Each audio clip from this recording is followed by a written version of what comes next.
Bonjour à tous, ici Rose-Marie Pilon, entraîneur au Centre Coyote, et aujourd'hui dans cette capsule vidéo, je vous montrerai comment initier la gymnastique au sol et le cheerleading à la maison dès un jeune âge avec votre enfant. Donc, le premier mouvement qu'on va venir vous démontrer s'appelle le petit lapin. Donc, Lia va vous faire un exemple.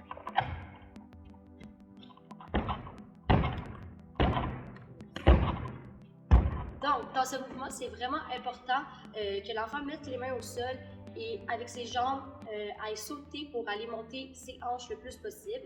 Ce mouvement aide à travailler la puissance des jambes, la coordination et aussi on commence vraiment à initier un mouvement qui s'appelle l'équilibre. Lorsque ce mouvement est acquis, vous pouvez aller vers une alternative qui va rendre le mouvement un peu plus difficile.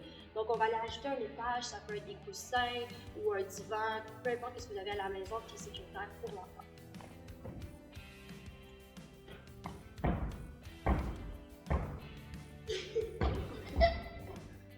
Alors, en ajoutant une hauteur, ça crée une difficulté de plus. Et comme vous l'avez vu, Lia était capable même de monter encore plus haut. Et ça, c'est un niveau de difficulté qui peut être acquis plus on pratique le mouvement. C'est sûr qu'à un jeune âge, c'est plus difficile, mais comme Lia elle est capable de le faire, ça va vraiment l'aider à commencer à pratiquer l'équilibre. Donc là, on va vous montrer un exemple de comment progresser encore plus loin avec le mouvement. Donc, Lia va mettre ses mains au sol, faire le petit lapin comme elle vient juste de le faire.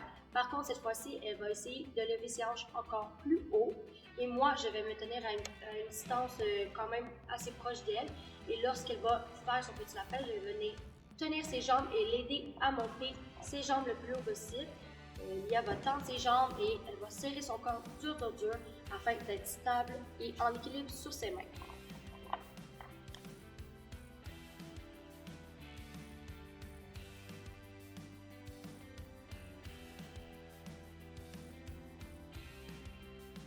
Une prochaine alternative du même mouvement qu'on va pouvoir venir travailler va aider à nous initier encore une fois un mouvement de gymnastique, mais cette fois-ci, c'est la roue qu'on va venir travailler. Donc, Lia va faire le même mouvement, le petit lapin.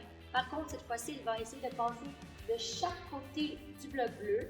Et ça va l'aider à travailler de faire un transfert de poids lorsqu'on fait le mouvement de la roue et aussi passer de chaque côté, donc dans le fond, tout ce qui est rotation dans la roue.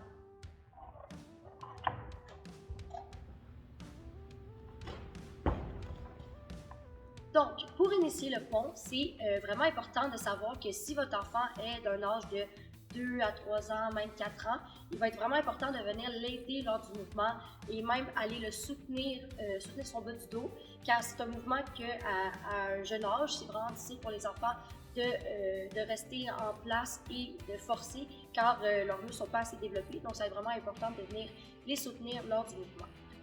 On va aussi commencer à faire le pont avec un étage. Comme ça, c'est un peu moins difficile pour le dos et on va progresser vers le sol par la suite. Donc, Lia, tu veux faire un pont, tu vas mettre... Non, à partir du sol. Ouais. Les jambes comme ça. Ah,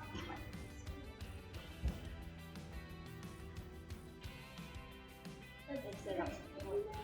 Donc, c'est vraiment important que Lia vienne rapprocher ses mains plus proches d'elle, car si les mains sont vraiment loin, c'est sûr que là, on va avoir de la difficulté à tenir, donc on va mettre les mains plus proches de notre main.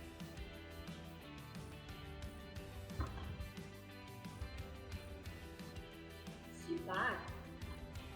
Alors là, maintenant qu'on voit que c'est vraiment facile, on va pouvoir le faire au sol. Donc, Lia, tu peux partir à partir du sol? Oui. Oui. Il veut que je puisse comme ça. Ouais. Super! Un mouvement qu'on va pouvoir venir initier à la maison aussi, c'est le pont. Donc, le pont, c'est un mouvement qui travaille beaucoup la flexibilité et en même temps la force des bras.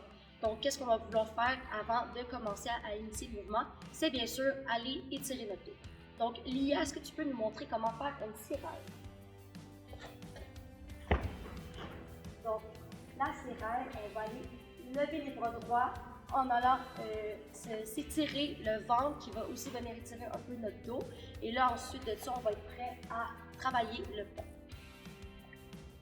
La position de base avant de faire le pont, c'est les genoux pliés, les jambes assez proches du bassin, les coudes pliés et les mains à côté de la tête. Et c'est vraiment important que les doigts de notre main pointent vers le côté opposé, vers nos jambes. Parce que s'ils sont dans un autre sens, on commence déjà avec une mauvaise technique pour le pont. Donc là, Lia, lorsqu'elle va vouloir venir faire son pont, elle va aller lever son bassin et tendre ses bras en même temps d'aller tendre ses jambes. Oui. Super! Si j'ai besoin de venir soutenir l'enfant, parce que c'est un mouvement plus difficile ou que je veux être sûre que ce soit sécuritaire, je vais venir placer ma main en dessous de son dos et simplement venir l'aider lorsqu'il va tirer le bassin vers le haut et m'assurer que ce soit sécuritaire, que je le dépose vers la fin, surtout quand c'est la première fois qu'on fait le pont. C'est aussi vraiment important que lorsqu'on descend le pont, on vienne rentrer la tête pour ne pas descendre sur la tête. Donc ça, on va vous montrer ça. Comme ça. Et là, lorsque Lia va descendre, elle va rentrer sa tête comme ça pour être sûre de ne pas se cogner la tête. Bravo! Donc, en conclusion pour cette vidéo, il est vraiment important de suivre le progrès de votre enfant et de faire tous les exercices dans un environnement sécuritaire. Aussi, il est important de bien maîtriser les mouvements qu'on vous montre, car c'est vraiment la base pour commencer à initier d'autres mouvements plus difficiles en gymnastique ou en cheerleading. Alors, merci pour votre écoute. Bye bye! Bye!